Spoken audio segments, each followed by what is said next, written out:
Assalamualaikum warahmatullahi wabarakatuh. Perkenalkan, saya Azra Musdalifah, Prodi D3 Kimia Industri, Fakultas Sains dan Teknologi Universitas Jambi.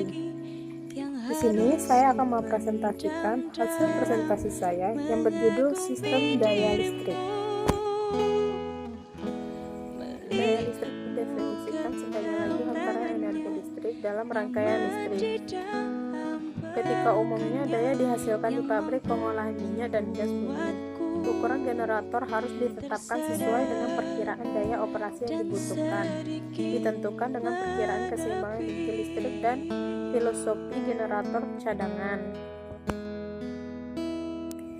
Adapun aspek-aspek sistem pembangkit listrik ladang minyak dan gas, yaitu tingkatan tegangan, berbagai penggunaan, karakteristik motoris, tegangan distribusi di pabrik, kapasitas gardu dan lokasi yang sesuai dengan muatan, peruntukan area berbahaya dan tidak berbahaya, spesifik switchgear, motor starter dan pemutusan sirkuit, dan lain-lain sebagainya. Keseimbangan tenaga listrik. Untuk menentukan total daya listrik yang diperlukan untuk pembangkit, disarankan untuk membuat tabel penggunaan daya listrik dengan perkiraan daya listrik normal yang dibutuhkan oleh masing-masing. Terdapat unit pada penggunaan biasa, unit pengolahan minyak, pengolahan gas, unit injeksi air, dalam unit air dan unit pengolahan air.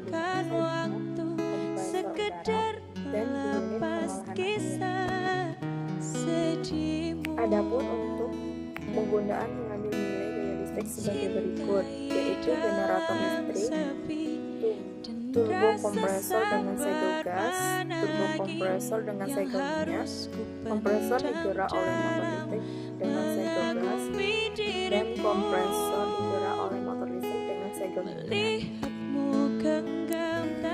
Air sistem. Dalam desain sistem udara untuk pabrik pengolahan minyak dan gas, jumlah yang dibutuhkan dan tekanan untuk unit, instrumen, dan sistem udara lainnya harus ditentukan. Dan siaga dan ketentuan cloud support harus disediakan. Spesifikasi dan kapasitas harus ditetapkan untuk kompresor, pendingin antar dan setelah, kapal penerima dan pengering udara bila diperlukan. Sistem distribusi udara antara lokasi dan proses kompresor dan penggunaan lainnya harus disediakan. Bagian dari udara tekanan yang digunakan untuk udara instrumen dan udara utilitas harus setelah disaring kering, melewati paket pengering udara untuk memenuhi titik embun. Titik embun air dari udara kering dapat didefinisikan pada 8 bar oleh suhu embun air yang sama dengan suhu udara sekitar minimum dikurangi margin keselamatan 15 derajat Celcius hingga 20 derajat Celcius. Dua paket pengering udara digunakan dengan kapasitas masing-masing sama dengan jumlah total udara kering. Terkompresi dihasilkan satu paket pengering udara dalam layanan sementara yang lain dalam kondisi siaga. Udara kering adalah setelah penyaringan disimpan dalam penerima udara yang disediakan untuk retensi udara instrumen. Volume retensi ditentukan untuk memungkinkan pengirim instrumen normal mengalir selama 10 menit. Ketika tekanan udara instrumen di penerima udara turun dari 6,5 bar menjadi 5,5 bar.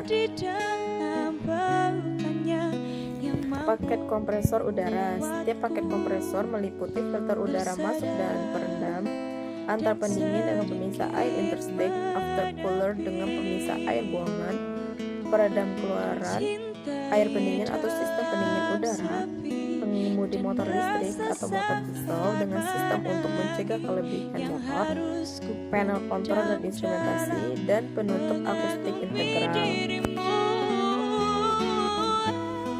Paket pengering udara. Pengering udara biasanya dibeli sebagai paket lengkap yang dipasang di pelat dasar umum dilengkapi untuk regenerasi otomatis. Paket pengering udara termasuk 2 pre-filter dan 2 after-filter, zat pengering atau saringan molekuler, dan sistem regenerasi. Data konsumsi udara dasar untuk instrumen.